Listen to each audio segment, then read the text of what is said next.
Eu falhei miseravelmente. Eu me programei a gravar um vídeo por dia e das minhas reflexões sobre o mercado financeiro e saí de casa para fazer isso, até porque eu trabalhei a minha vida toda fora de casa e aí eu tive uma brilhante ideia. Cara, eu quero viver das minhas operações e eu quero trabalhar dentro de casa, porque eu não tenho mais que acordar cedo, pegar metrô, pegar carro, condução e tal. E aí eu trabalhei dentro de casa, trabalho dentro de casa, e aí eu descobri que isso era muito chato e 100% das vezes isso é chato, né? Tem os pontos positivos, mas e aí eu me forço a sair de casa. Só que tem 2 dias que nós estamos em alerta aqui em Portugal por conta dos maus tempos. E ano passado eu passei pela primeira vez eu passei por um princípio de tornado. E foi uma sensação muito ruim porque eu nunca tinha morado em casa, sempre morei em apartamento. E há 2 dias eu não durmo direito com medo de acordar de madrugada e a casa tá destelhada. Confesso para vocês que é aterrorizante você tentar dormir com esse tipo de pensamento e o vento assoprando, talvez você até ouça durante essa gravação, porque tá muito vento aqui. Talvez você consiga até ouvir esse vento aqui nessa gravação. Algumas goteiras estão aparecendo pela casa também, mas enfim, é o tipo de coisa que a gente vai sobrevivendo, né? Ao longo desses 15 anos como executivo no mercado financeiro, eu fui diagnosticado com hiperatividade e dislexia, né? Eu já sabia que eu não era uma pessoa muito normal, e, e aí eu fui procurar, né? Pô, o que que acontece comigo e tal? Eu sinto algumas dificuldades em algumas áreas da minha vida. Algumas eu sou muito boa, outras eu não sou tão boa e tal. E eu sempre tive muita dificuldade com palavras. Não para se expressar, mas com leitura principalmente, né? Me lembro que na época de escola, faculdade e tal, leitura sempre era o meu calcanhar de Aquiles. E para quem me conhece há muito tempo, aí eu fui e procurar informação, tratamento, diagnóstico, e aí eu fui diagnosticado com hiperatividade e dislexia. Para quem me conhece há mais tempo, sabe inclusive que o grau da dislexia ela é severa, ao ponto, por exemplo, se eu estiver assistindo um filme legendado, eu não consigo ler o que está aparecendo, na velocidade que está aparecendo, e interpretar, entender. Então eu leio, mas eu não faço ideia 50% das vezes eu não faço ideia do que eu estou lendo. Né? Não é uma questão de concentração. Né? É simplesmente as coisas ficam um pouco embaralhadas na minha cabeça e se eu tiver que ser obrigado a assistir um filme ou alguma coisa legendada, eu vou por interpretação. Porque eu leio, mas eu não consigo entender o que eu estou lendo. Aí já mudou a frase, o ator já está falando sobre outra coisa e eu vou tentando criar. Inclusive, isso forçou a desenvolver uma área da minha vida, que foi a criatividade, e eu sou muito criativo, né? Então, se eu pego, por exemplo, hoje as pessoas ao meu redor, ou, por exemplo, a minha irmã, que é filha da mesma mãe e mesmo pai, né? Teve a mesma criação que eu tive, a gente estudou nos mesmos lugares, comemos as mesmas comidas e tal. E eu sou muito mais criativo do que ela, né? Mas ela tem uma leitura, obviamente, muito melhor do que eu. Ela acabou seguindo uma carreira, uma carreira acadêmica, né, que eu acabei abrindo mão por conta dessas dificuldades. Então, como que uma pessoa diagnosticada com hiperatividade e dislexia conseguiu é, alcançar o sucesso na atividade que é a atividade mais difícil, na minha opinião, na face da Terra? Só para você ter uma ideia, a atividade do trader ela está equiparada no mesmo nível de responsabilidade, estresse, adrenalina que um coordenador de voo. Sabe aquelas pessoas que ficam dentro do aeroporto, naquelas torres, coordenando, olha, pode descer, pode pousar, ou então pode decolar, ficar autorizando o avião a pousar e decolar? Bem, essa pessoa ela tem centenas e centenas de milhares de pessoas é, divididas nas suas responsabilidades, né? Então é uma atividade estressante, você não pode desligar um segundo e se não, provavelmente vai dar algum BO. E a atividade que a gente exerce, ela tem que ir parada a esse mesmo nível de estresse, né? Como que uma pessoa com essas características conseguiu alcançar o sucesso, né? Como vocês sabem, eu tenho várias contas públicas, então você consegue auditar os meus resultados e você pode comprovar ou não se eu estou falando a verdade. É, eu tive um privilégio de ter uma criação diferente da maioria das pessoas. Eu sou filho de um pai velho, meu pai me teve com quase 50 anos. Eu sou filho de um pai pastor. Meu pai, ele é pastor Hoje, na verdade, ele está aposentado. Ele se aposentou no ano passado. Foi jubilado, né? Mas ele foi pastor durante muito tempo da igreja mais conservadora que existe, que é a Assembleia de Deus. Eu não sei na sua região, mas não sei se você sabe, mas a Assembleia de Deus, a primeira Assembleia de Deus, ela foi fundada em Belém do Pará, que é da onde eu sou, né? E lá em Belém do Pará, a Assembleia de Deus ela é muito forte, tem uma a cada esquina, e é uma igreja extremamente conservadora ainda em Belém do Pará, né?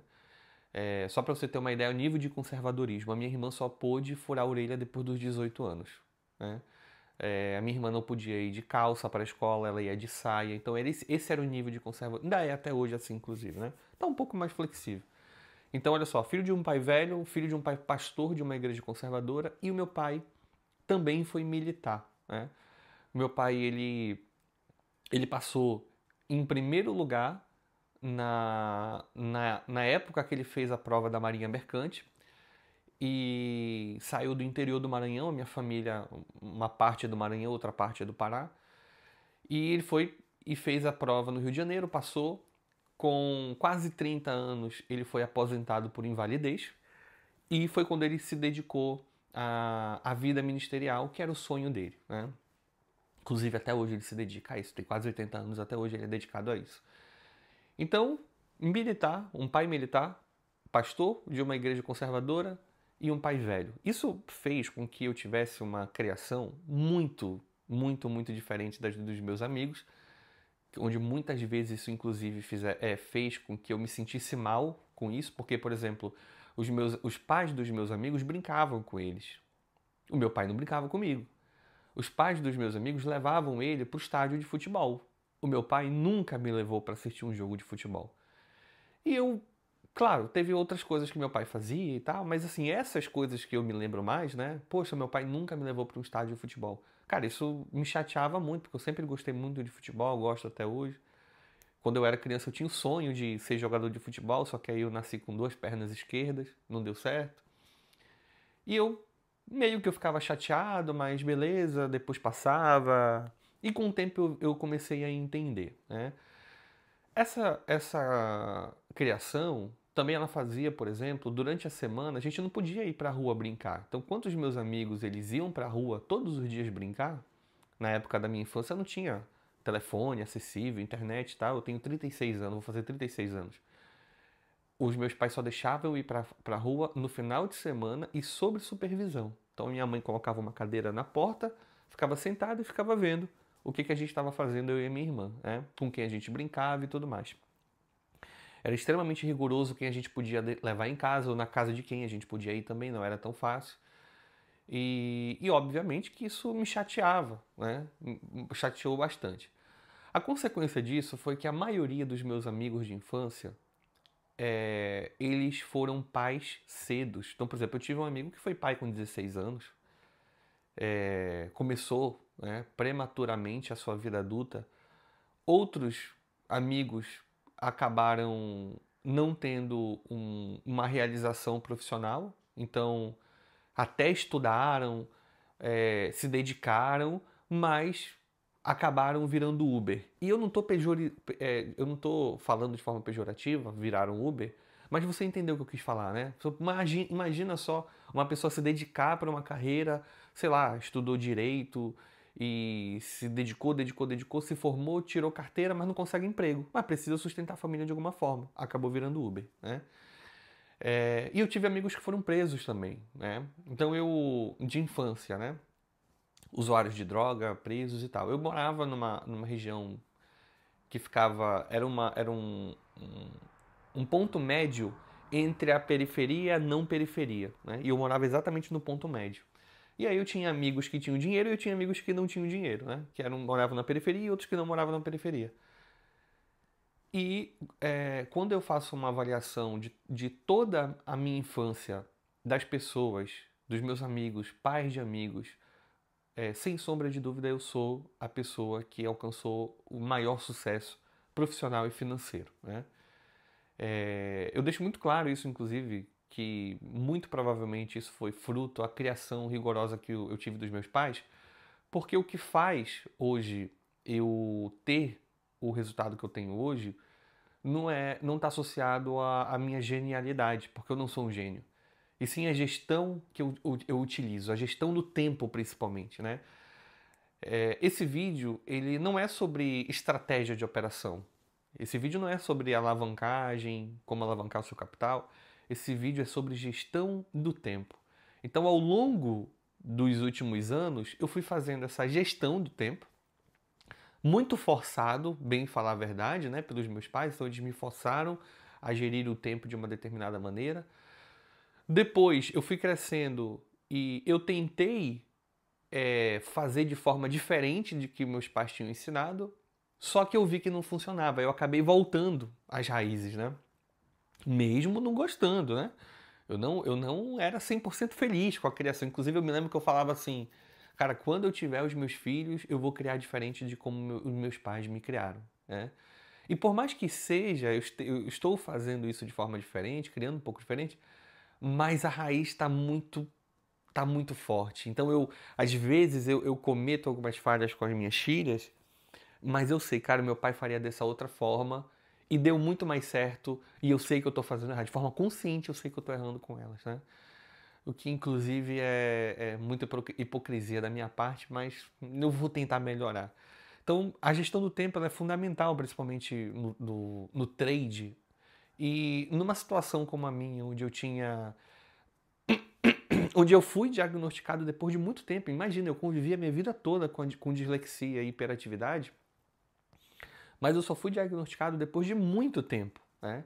Então eu passei, sei lá, 20 anos da minha vida sem saber exatamente o que eu tinha, onde eu pudesse tratar. Cheguei uma época da minha vida depois que eu fui diagnosticado a tomar remédio, mas também nunca foi uma coisa que me atraiu muito, porque eu não queria ser dependente, viciado, etc. Hoje eu não tomo, hoje eu tento controlar isso de forma natural, então eu consumo alguns suplementos naturais, eu faço atividade física, que isso me ajuda muito, inclusive para uma pessoa que tem hiperatividade, atividade física é fundamental. E eu fui aprendendo a criar uma personalidade dúbia na frente do trade, na frente do mercado. Quem convive comigo hoje sabe que eu sou uma pessoa fora do mercado, fora das telas, e eu sou outra pessoa totalmente na frente das telas. E ao longo do tempo eu fui aprendendo a virar, ligar e desligar essa chave, né? Então na frente do trade eu sou uma pessoa X, atrás dos trades eu sou quem eu posso ser de forma leve, livre, tranquilo e todo bugado, inclusive, né? Bem, espero que você tenha entendido essa reflexão. Eu queria saber se você tem alguma dificuldade biológica, genética, que de repente você acha, poxa, Rony, eu acho que isso aqui pode dificultar o meu desenvolvimento no mercado. Deixa aqui nos comentários. Ó, eventualmente, alguns de vocês entram em contato comigo dizendo, ah, Ronald, pô, eu sou cego. Pô, por incrível que pareça, tem gente cega. Eu sei que já existe tecnologia para isso, né?